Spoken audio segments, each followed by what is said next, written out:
Je dirige une association qui s'appelle Enopia, qui est l'association internationale des fabricants de produits œnologiques.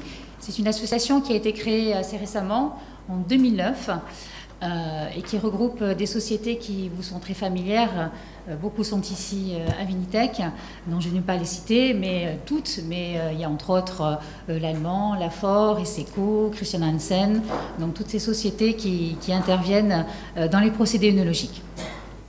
Alors nous avons été très impliqués dans le dossier biocide, en tant que fabricant de produits œnologiques évidemment, mais pas spécifiquement en tant que fabricant de mèches et de pastilles de soufre, puisque nous n'avons pas dans l'association ces fabricants-là.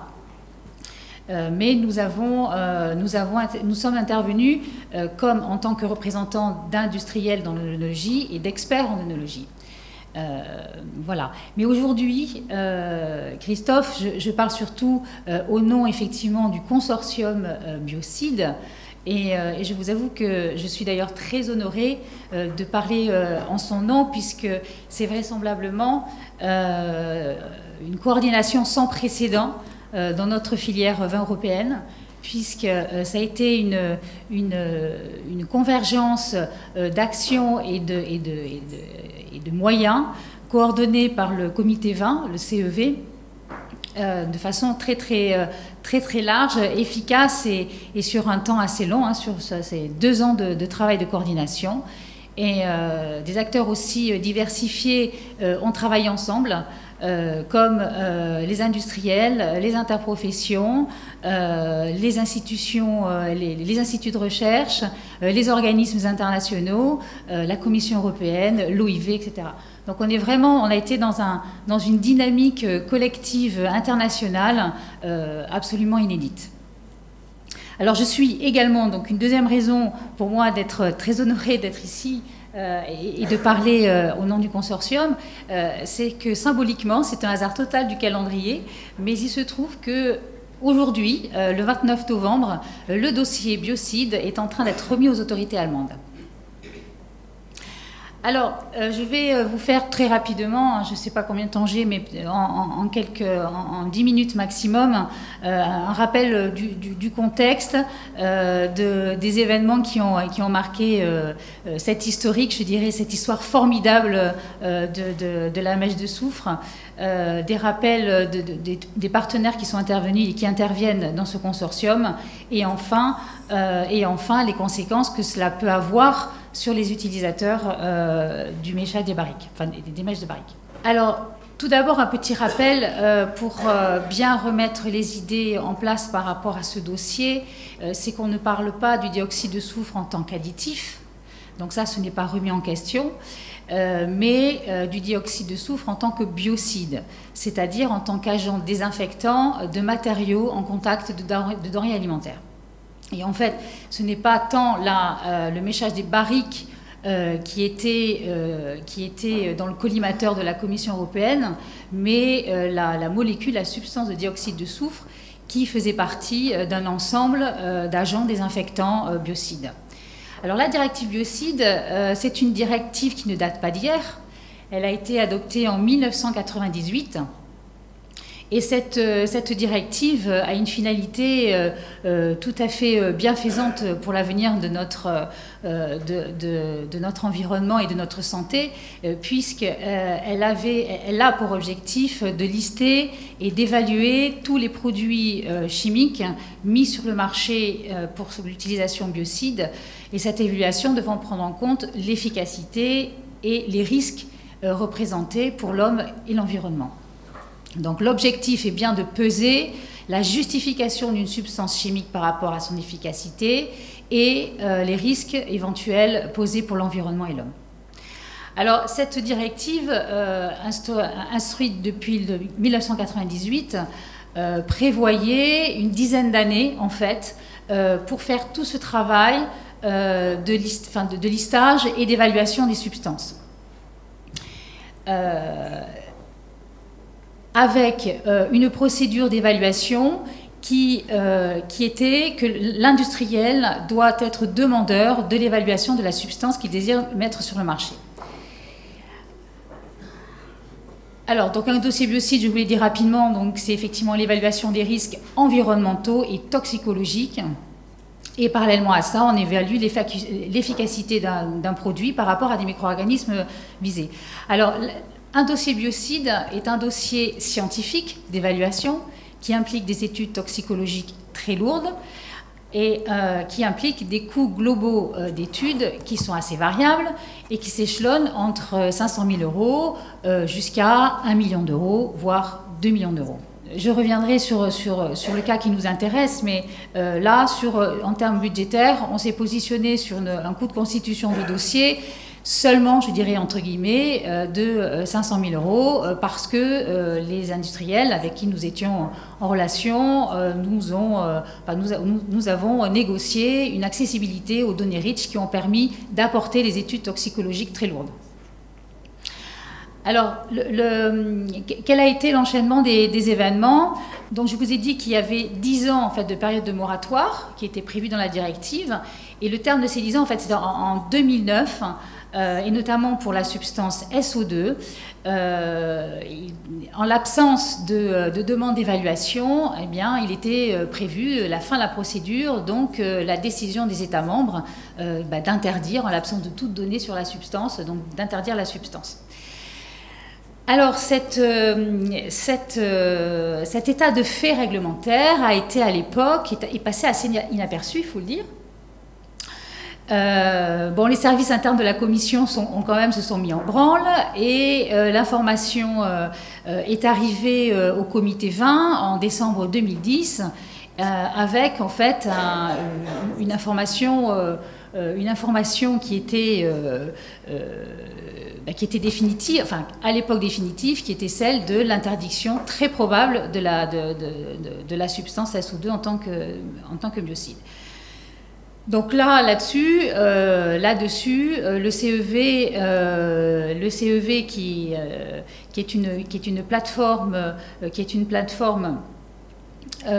d'intérêt des entreprises vin en Europe, a répercuté l'information et a sensibilisé tous les acteurs, tous les organismes professionnels représentants des pays européens.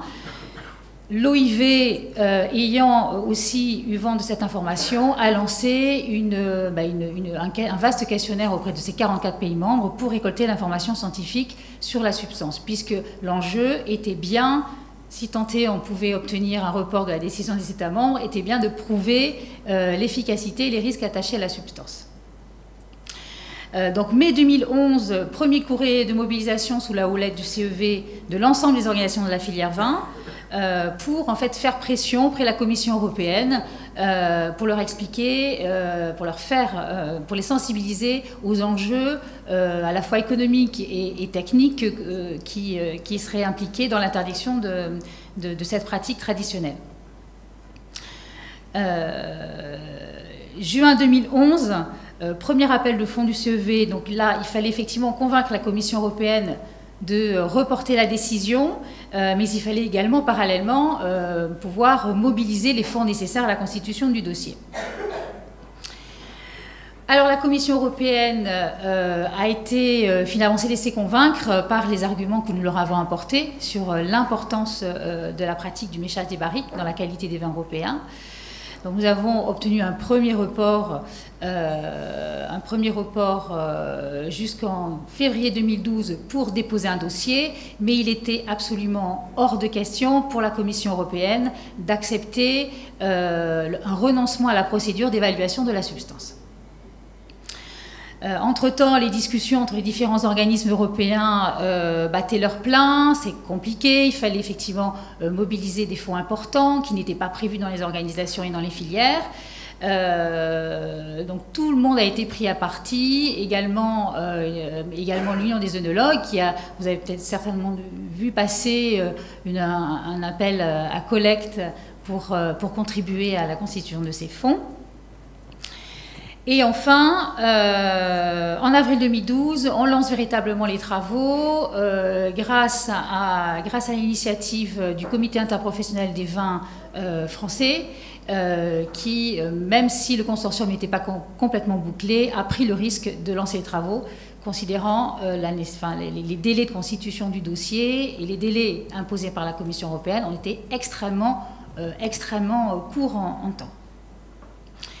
Et enfin, en octobre 2012, le consortium se finalise, les fonds sont enfin réunis. Donc vous voyez, on est en octobre 2012, donc il s'est écoulé quasiment 2 années entre le moment où les CEV a été informé de la perspective d'interdiction et la constitution de ce consortium de filières.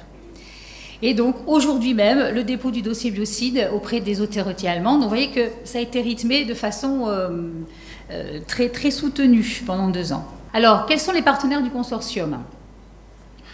Alors, dans cette soutenance de dossier d'évaluation, il fallait absolument un fabricant de pastilles et de mèches et qui soit susceptible de garantir évidemment la continuité de la mise sur le marché de ce produit. C'est la société Afepasa, qui est une société espagnole très ancienne, qui siège à Tarragone et qui est un spécialiste de la fabrication, de la transformation du soufre dans son application protection de culture. Ensuite, donc, nous avons le Comité national des interprofessions françaises, donc toutes les interprofessions françaises. Les vins du Portugal se sont mobilisés dans ce dossier. La Fédération des vins espagnols et le Conseil régulateur des vins d'Espagne. La Fédération française de tonnellerie, donc Unopia. La Confédération européenne du liège. Et enfin, l'Union française des œnologues. Et donc ce consortium étant coordonné par le CEV. Alors l'évaluation biocide en tant que telle qui a été lancée, en fait donc l'État rapporteur qui a été choisi est l'Allemagne, pour des raisons historiques. En fait l'Allemagne est l'État rapporteur traditionnel du dioxyde de soufre. Le produit biocide évalué, la pastille de soufre, donc la durée d'instruction du dossier va s'étaler sur 12-18 mois. Au terme de cette évaluation scientifique, donc les États membres de la Commission européenne, de l'Union européenne vont statuer sur le maintien ou non de la substance. Et donc nous ne doutons pas nous ne pouvons pas évidemment présager de la réponse des États membres, mais nous avons des éléments très positifs qui nous permet évidemment de supposer sur un dénouement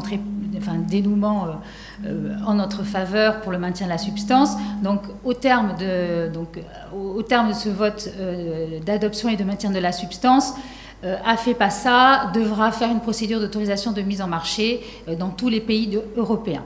Alors, quelles sont les conséquences marché de cette évaluation biocide?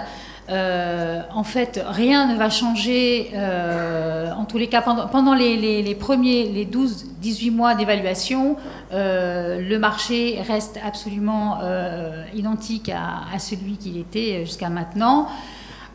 Au terme de l'évaluation et de l'enregistrement d'Afepasa comme metteur en marché de ces produits biocides, alors une certaine réorganisation de l'offre va être mise en place.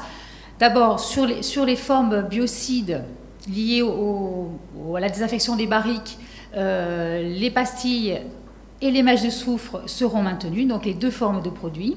Et ces produits devront comporter le numéro d'enregistrement du metteur en marché qui fait partie du consortium SO2 Biocide. Voilà, donc là je vous ai retracé cette saga. On peut dire que c'est une saga technico-scientifique et politique. Elle n'est pas encore terminée. Alors, le méchage des barriques était vraiment un geste qui était ancestral, traditionnel, qu'on n'avait jamais remis en question. Et la grande difficulté de ce dossier, c'était de pouvoir apporter des preuves définitives de l'efficacité du méchage des barriques. Et là, je dois vous avouer que lorsqu'on a fait l'évaluation scientifique des données disponibles, on s'est rendu compte qu'on ne savait pas grand-chose en fait. L'œnologie n'avait pas vraiment approfondi le sujet parce qu'elle n'avait pas besoin de le remettre vraiment en question. Et donc, je voudrais souligner que les travaux menés par Interron très récemment vont constituer un élément extrêmement favorable dans le dossier parce qu'ils apportent des preuves tout à fait nouvelles avec des techniques d'investigation dans les marais qui sont complètement innovantes. Donc je suis encore plus optimiste ce matin que je ne l'étais encore il y a une semaine parce que je n'avais pas les résultats de Nicolas Richard il y a une semaine. Voilà, donc on peut dire que la mèche est sauvée.